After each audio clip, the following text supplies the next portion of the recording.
Hello friends, a very good morning. So let's start the session for the day, and today's session will be covering about section 61 and section 62. तो ये जो हमारा session है ये session based है assessment पे।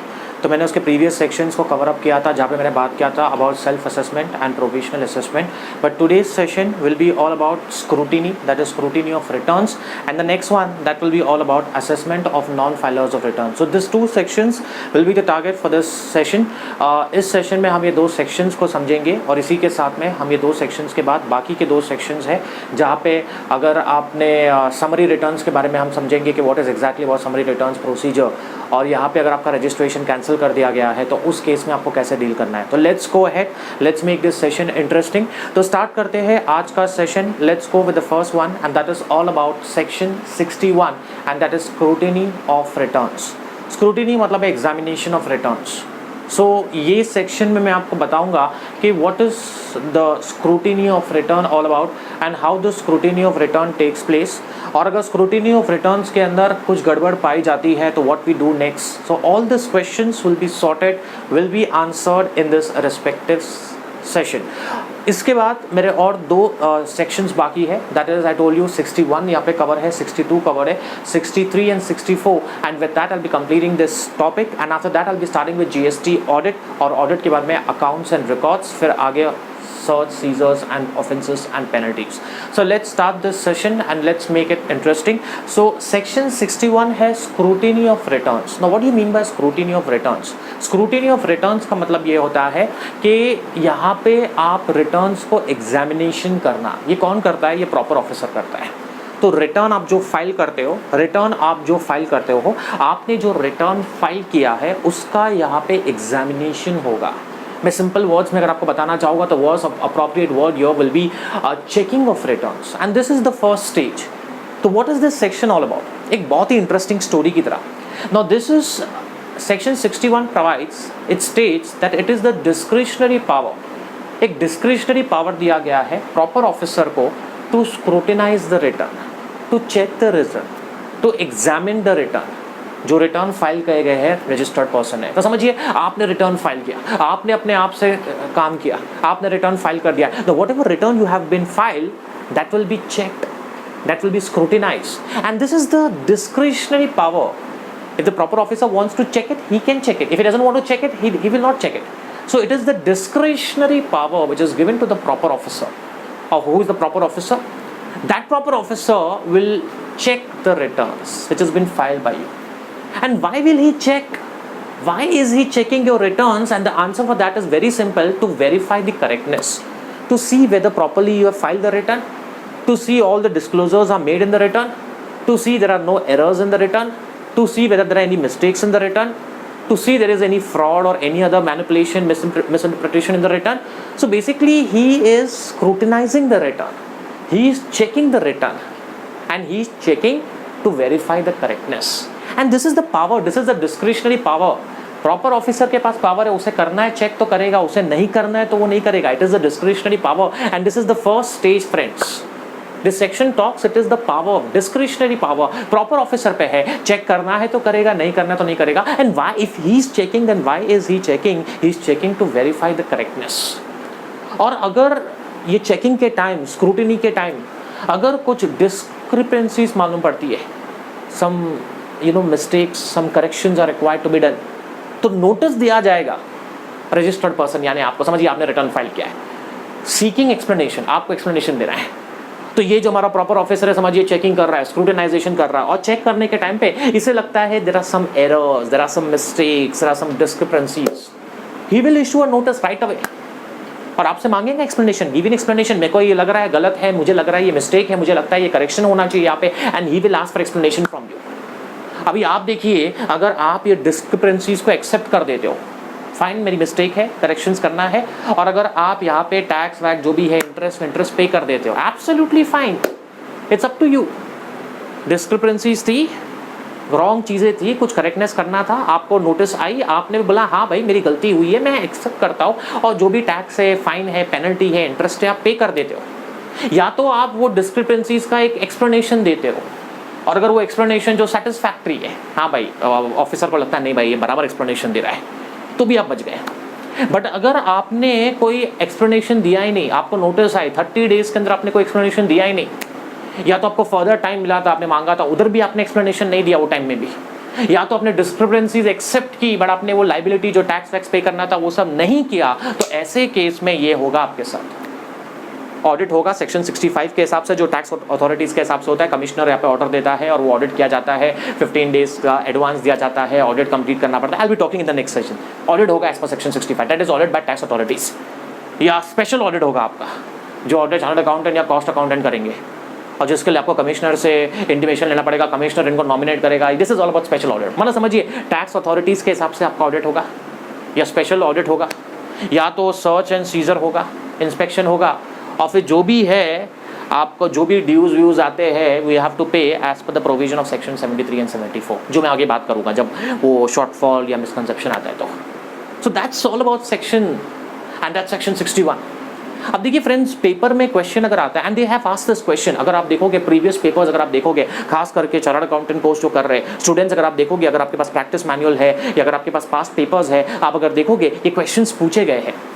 ऐसा नहीं है कि ये क्वेश्चंस नहीं पूछे जाते। You know many students what they do, like you know they are mainly focusing on time value place, they are focusing on input tax credit, they are focusing on exemption, they are focusing on registration, but they are not considering this topics. Assessment बोलो, audit बोलो, offences बोलो, penalties बोलो, search seizure बोलो, they have a very different attitude toward this topic, and the reason for that is very simple, because sir ये इतना आता नहीं है, नहीं ऐसा नहीं है, ये सारे टॉपिक्स में से I can tell you at least 4 marks it comes, and you cannot just waive this 4 marks, you can just forgive this 4 marks. So you have to make sure that this section, you know, how do you elaborate? See, elaboration is the most important one. Section 61 is all about scrutiny of returns. Now how do you elaborate?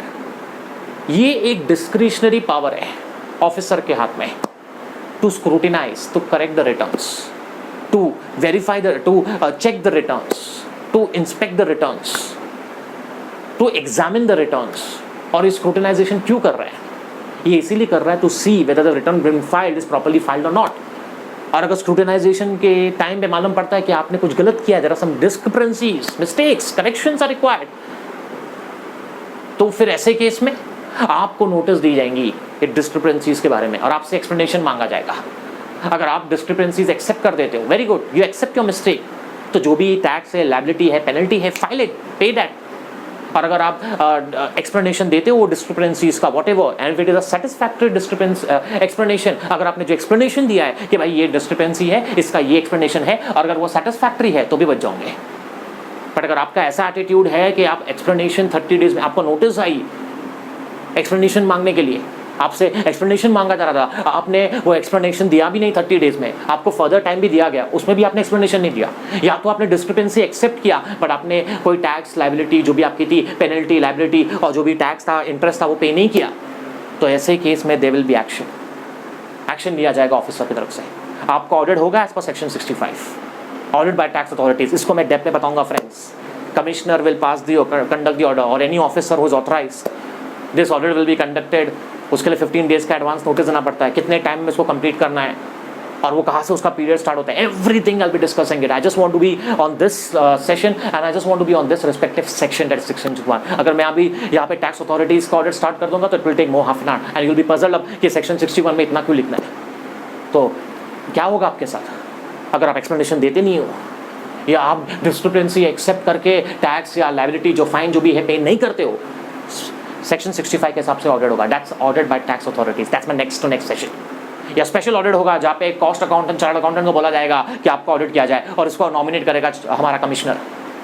और ये अगर लगता है कि ये कब होता है स्पेशल ऑडिट, अगर आपने वैल्यू बराबर से नहीं निकाला है या सेट ऑफ के अंदर कुछ गड़बड़ है, या तो आपका बुक्स का सर्च सीजर होगा, उसको कलेक्ट किया जाएगा एविडेंस के लिए, इंस्पेक्शन होगा बुक्स ऑफ अकाउंट्स का, ऑल दिस थिंग्स, और फिर उसके बाद में you will be liable to pay the dues as per section 73, 74. I'll be talking, see I'm on this session. आप अगर मेरे lectures देख रहे हो friends, I'll just tell you one thing, you just follow the sequence, that's the most important one. मैं कभी भी कोई भी sections लेता हूँ, मैं ऐसे नहीं कि भाई एक section से निकल के दूसरे section में चला गया। The best way to understand this GST topic is to go in sections and to go with respective rules.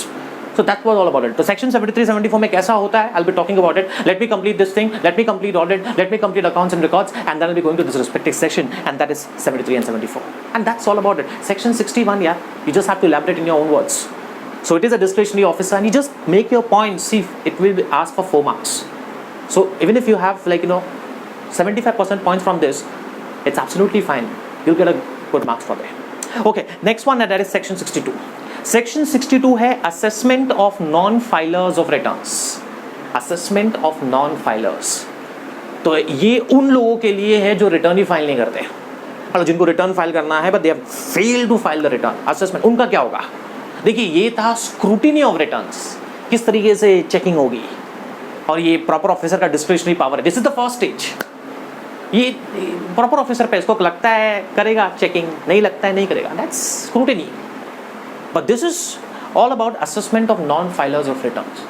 तो जो लोग रिटर्न्स नहीं फाइल करते उनके लिए सेक्शन है. और उसके बाद वाला मैं बात करूंगा अनरजिस्टर्ड पर्सन, और जिनका रजिस्ट्रेशन कैंसिल हो गया, दैट विल बी सेक्शन 63. और उसके बाद में मैं बात करूंगा summary procedure. It's very important summary procedure. ये खास करके बहुत यूज हो रहा है आज के टाइम पे समरी प्रोसीजर, यू नो, जहाँ पे ऐसा लग रहा है कि ये इंसान को जल्दी से जल्दी असेसमेंट करना चाहिए, नहीं तो ये भाग जाएगा या तो एब्सकॉन्ड कर देगा, ऑल सच थिंग्स. तो I will be talking about this things. तो वो हमारा नेक्स्ट टू नेक्स्ट सेक्शन है 64, बट अभी हम लोग इस पे फोकस करेंगे section 62, and that is all about assessment of non filers of return. See, unless anything contrary is written under section 73, 74, कानून ये बोलता है कि अगर एक इंसान रिटर्न फाइल नहीं करता है और उसको नोटिस भी सर्व की गई है, तो प्रॉपर ऑफिसर जो है उसका टैक्स जो है असेस करेगा as per is best judgement, जो भी एविडेंस है वो कलेक्ट करके, और एक असेसमेंट ऑर्डर पास किया जाएगा within a period of 5 years from the date of furnishing the return for the financial year for which the return for which the tax not paid relates. अब इसको समझिए. What is this section? And this section is all about non-filers of return. अब देखिए, अगर आप return ही file नहीं करते तो आप ये सेक्शन में पकड़े जाओगे, और आपको रेडी होना है यहाँ पे कॉन्सिक्वेंसेस फेस करने के लिए. आप पे असेसमेंट ऑर्डर पास किया जाएगा. तो अनलेस एनीथिंग कॉन्ट्ररी, अगर कुछ और लिखा है सेक्शन 73, 74 में, अनलेस, तो फिर ठीक है. तो अगर कुछ कॉन्ट्ररी है तो फिर ये प्रोसेस नहीं होगा. That's what I mean to say. So यहाँ पे बोला गया notwithstanding contrary under section 73, 74. So considering section 73 and 74, ये सेक्शन को देख के, ये सेक्शन को मद्देनजर रखते हुए, यहाँ पे अगर एक इंसान, उसको रिटर्न फाइल करना चाहिए था एज पर द टाइम, जो भी इसका टाइम पीरियड अंडर सेक्शन 44, और उसने रिटर्न फाइल नहीं किया और उसको नोटिस भी आया और वो रिटर्न नहीं फाइल करता है, तो ऐसे ही केस में प्रॉपर ऑफिसर जो है उसकी टैक्स लायबिलिटी निकालेगा as per his best judgement. जो भी एविडेंस है कलेक्ट किया है उसने, जो भी एविडेंस मटेरियल फैक्ट्स है उसके पास, उसके बेसिस पे उसकी टैक्स लायबिलिटी निकालेगा, और एक असेसमेंट ऑर्डर पास किया जाएगा. कभी पास किया जाएगा, that's more important. With in a period of 5 years, जो रिटर्न फाइल करने का डेट था, वो डेट से लेके 5 years के अंदर उसे एक असेसमेंट ऑर्डर पास किया जाएगा. And that's all about this section, section 62. तो ये सेक्शन ये कहता है कि unless something is given, unless something contrary, अगर कुछ और बोला है सेक्शन 73, 74 में तो ठीक है, पर अगर कुछ और नहीं बोला है सेक्शन 73, 74 के अंदर, तो ऐसे केस में ये बोला गया है कि अगर कोई इंसान जो रिटर्न फाइल करना था, अगर वो रिटर्न फाइल नहीं करता है तो उसे नोटिस दिया जाएगा. नोटिस देने के बाद भी अगर वो रिटर्न फाइल नहीं करता है, तो ऐसे केस में प्रॉपर ऑफिसर जो है, जो भी डॉक्यूमेंट्स है, जो भी रिकॉर्ड्स हैं, on the basis of such information, on the basis of such records, he will pass an assessment order and he will basically do his tax liability as per his best judgment. He will collect all the facts, whatever facts he has with him, और एक assessment order pass किया जाएगा. And this order shall be pass within a period of 5 years from the date from which he was required to pass file the return. तो जो return file करने का date था for the financial year, तो वो date से लेके 5 years के अंदर ये असेसमेंट ऑर्डर पास किया जाएगा, that he has to pay the tax and everything. And this is all about assessment for non filers. अब समझिए, अगर ऐसा कोई असेसमेंट ऑर्डर पास हो गया और वो जो बंदा है वो रिटर्न फाइल कर देता है विद इन 30 days, तो ऐसे ही केस में बोला गया है जो असेसमेंट ऑर्डर पास किया गया है shall be deemed to be withdraw कर दिया जाएगा फिर से. बट उसकी जो लायबिलिटी है, जैसे कि टैक्स पे करना है, इंटरेस्ट पे करना है, that will continue. And that's all about it. This is the section all about, and that was all about section 62. तो सेक्शन 62 अगर आपको आता है तो how do you elaborate, how do you enhance in your own words, that's the most important one.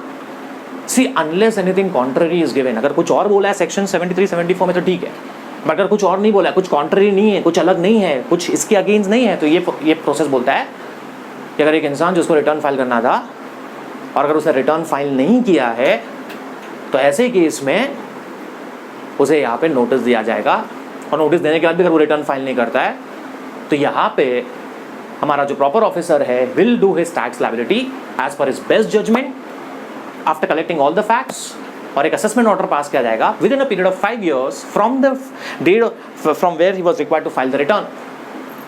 और ऐसे case में समझिए वो ऑर्डर पास हो गया, अब वो इंसान जो है वो रिटर्न फाइल कर देता है, तो ऐसे केस में वो जो ऑर्डर पास किया गया है वो ऑर्डर को विड्रॉ कर दिया जाएगा। समझिए वो इंसान ने रिटर्न फाइल नहीं किया, तो मैं प्रॉपर ऑफिसर हूँ, मैंने असेसमेंट ऑर्डर पास कर दिया, और जैसे मैंने असेसमेंट ऑर्डर पास किया तो ऐसे केस में वो रजिस्टर्ड पर्सन जो है वो फटाफट से रिटर्न फाइल कर देता है, तो ये असेसमेंट ऑर्डर विड्रॉ कर दिया जाएगा।